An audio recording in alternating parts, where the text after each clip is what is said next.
Ce panel vise à offrir aux parlementaires une meilleure compréhension des défis liés au littoral sénégalais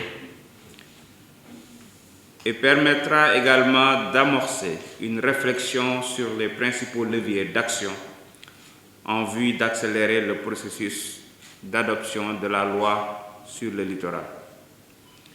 Je me réjouis également du niveau élevé de représentation des partenaires au développement,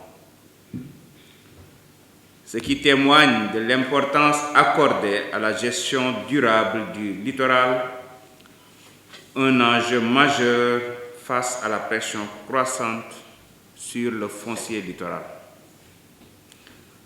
Mesdames et Messieurs, distingués invités, l'action parlementaire qui englobe l'élaboration des lois et le contrôle de l'action gouvernementale constitue un levier stratégique pour renforcer la gouvernance du littoral. En effet,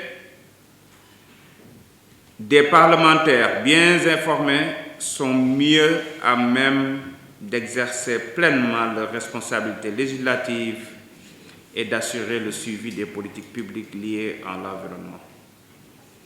Face à la situation d'urgence écologique, marquée par l'érosion côtière et l'occupation anarchique du littoral, il devient impératif que le Parlement joue un rôle central dans la résolution des défis environnementaux.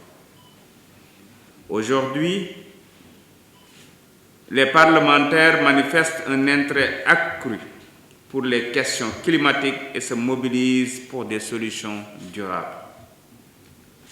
Grâce à leurs prérogatives constitutionnelles de législateurs, de contrôleurs de l'exécutif et d'évaluateurs des politiques publiques, ils ont un rôle essentiel à jouer pour relever le défi de la sauvegarde de l'environnement littoral.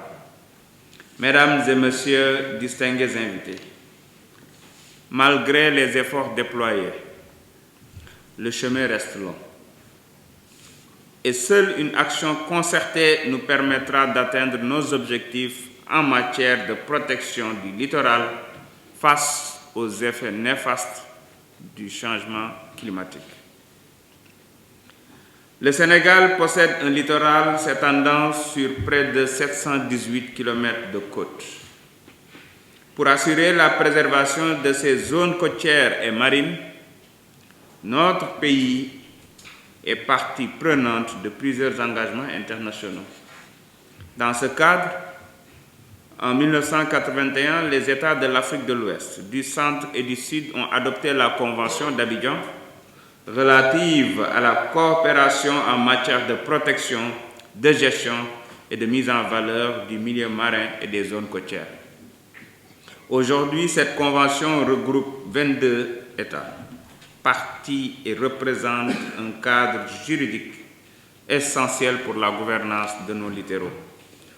En outre, plusieurs États ont entamé la ratification de protocoles additionnels à cette convention, notamment le protocole relatif à la lutte contre la pollution due aux sources et activités, le protocole de gestion intégrée des zones côtières, le protocole sur la gestion durable des mangroves et des écosystèmes, le protocole sur les normes environnementales en matière d'exploitation minière et gazière en mer, le protocole.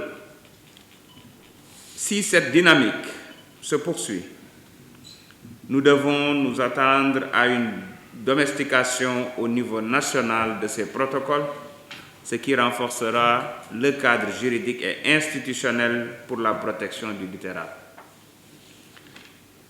C'est précisément dans ce contexte que l'engagement des parlementaires est crucial, afin d'adopter des normes nécessaires pour intégrer ces protocoles dans notre législation nationale. Mesdames et Messieurs, distingués invités, avant de conclure, je souhaite réitérer mes sincères remerciements aux membres du bureau de l'Assemblée nationale ici présents, au partenariat régional pour la conservation de la zone côtière et marine,